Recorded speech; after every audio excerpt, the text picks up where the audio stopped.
আমাদের আজকের যাত্রা তিন্দু ভ্রমণ এবং রাজাপাথর ভ্রমণ। চলুন ঘুরে আসা যাক। আমাদের 19 জনের টিম প্রথমে বাসে করে কক্সবাজারের চকরিয়ায় নেমেছি। চকরিয়া থেকে চাঁদের গাড়ি করে আমরা আলীকদম যাচ্ছি। আমরা আলীকদম যাত্রা বিরতি দিয়ে এখন যাচ্ছি ডিম পাহাড়ে। ডিম পাহাড় যেতে এরকম আঁকাবাঁকা প্রচুর রাস্তা পাবেন আপনি।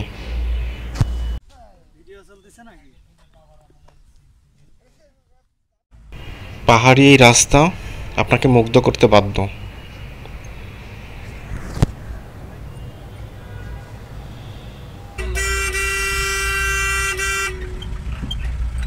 আমরা এখন 90 ডিগ্রি অ্যাঙ্গেলে নামছি, তাই না?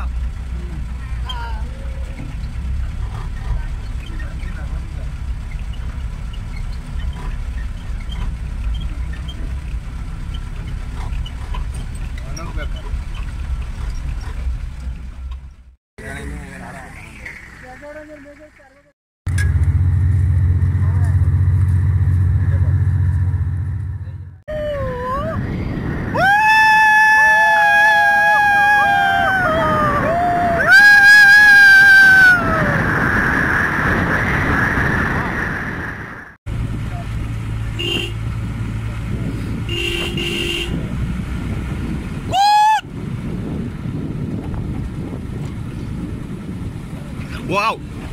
Wow! Wow! Wow! ভিতরে ভাই এগুলো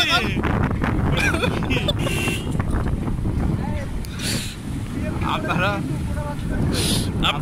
আন্ডা পারেন ভাইয়া ভাইয়া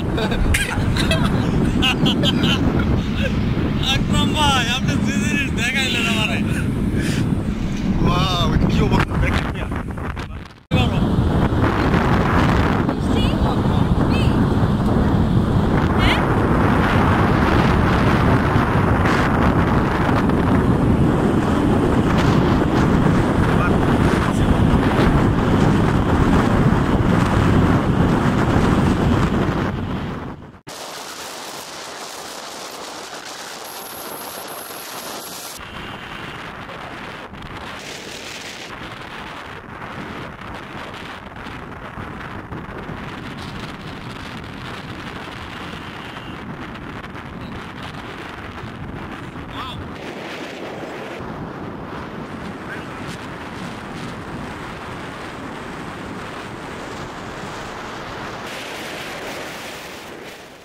তিন্দুর পথে যাচ্ছি। কত ঘন্টা হাঁটবো? 2-2.5 ঘন্টা হাঁটতে হবে আমাদের হাঁটা শুরু। ওই দূরে কিচ্ছু দেখা যাচ্ছে না, দেখছেন? কিচ্ছু দেখা যাচ্ছে না, ম্যাঘ দেখা যাচ্ছে না। ওর নিচে প্রায় 1 কিলোমিটার গর্ত, পাহাড় থেকে ঢালু, কিছুই দেখা যাচ্ছে না। ক্যামেরা ধরতে পারতেছে না, চারিদিকে অন্ধকার। আবার দেখা যায় আমাদের সেলফি তোলা হচ্ছে, আমাদের ছবি তোলা হচ্ছে। এগুলো আমাদের দল, প্রায় 19 জন আমরা আছি। ঠিক আছে, আমরা এখন তিন্দুর পথে যাচ্ছি।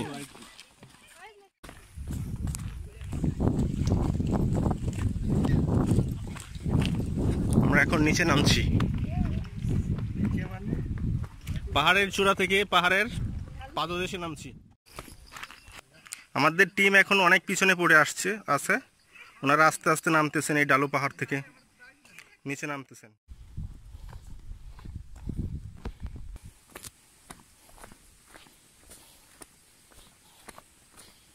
সবাই ক্লান্ত হয়ে গেছে হাঁটতে হাঁটতে।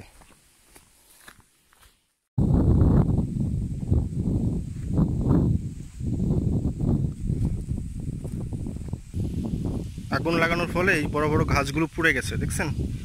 বড় বড় গাছগুলো পুড়ে গেছে। ওই যে গাছগুলো পুড়ে গেছে, ওই যে একটা পুড়ে গেছে। এভাবে বিশাল বিশাল গাছগুলো পুড়ে গেছে আগুনের ফলে। ওই যে একটা গাছে এখন আগুন জ্বলছে, ওই যে বড় একটা গাছে এখন আগুন জ্বলছে।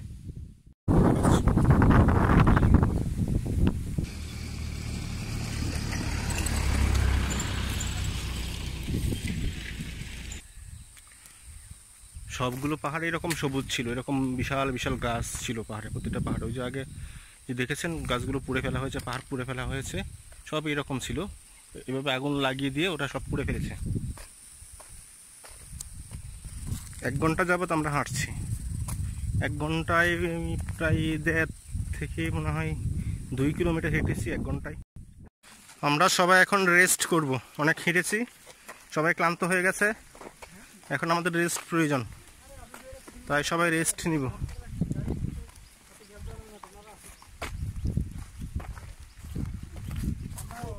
বসার জায়গা আছে, কোথাও বসি, এখানে মাটি নেই।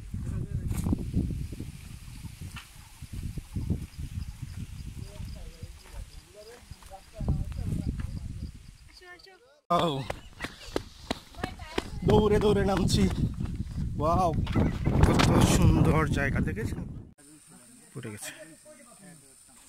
প্রথমে আমরা পিচঢালা পথে এসেছি, পিচঢালা পথ থেকে ইট বিছানো পথে এসেছি, এখন মাটির রাস্তা, এখন আর কোনো ভালো রাস্তা নেই। লাল পাহাড়, কি ভালো দেখেছেন?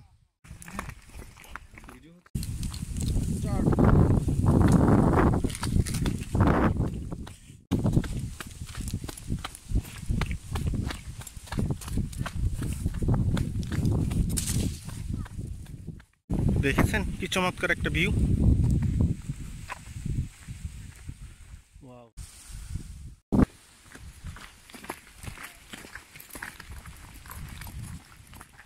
ডানে নামতে হবে, অনেক খাড়া, অনেক 70-80 ডিগ্রি হবে।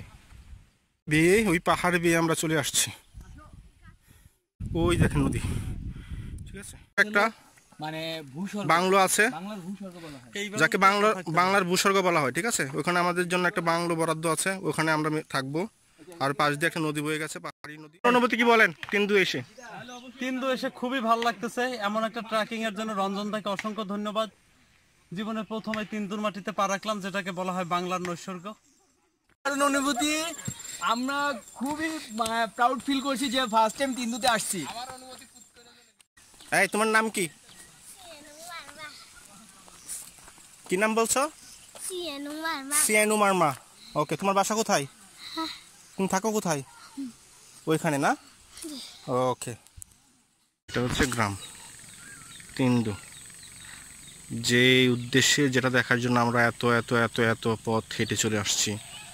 ঢাকা থেকে এসেছি, কেউ চিটাগাং থেকে এসেছি, এই নৈসর্গিক দেখার জন্য, যাকে বলা হয় বাংলার নৈসর্গ, অপরূপ সৌন্দর্য। আজকে আমাদের যাত্রা এখানেই শেষ। রাত্রে আমরা এই তিন্দুতে থাকবো। আগামীকালকে আমরা যাব রাজা পাথর দেখতে, যেখানে সাঙ্গো নদীর বুকের উপর বিশাল বিশাল পাথর সেটে আছে।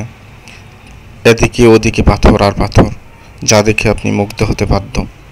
সঙ্গেই থাকুন সেই সৌন্দর্য দেখার জন্য।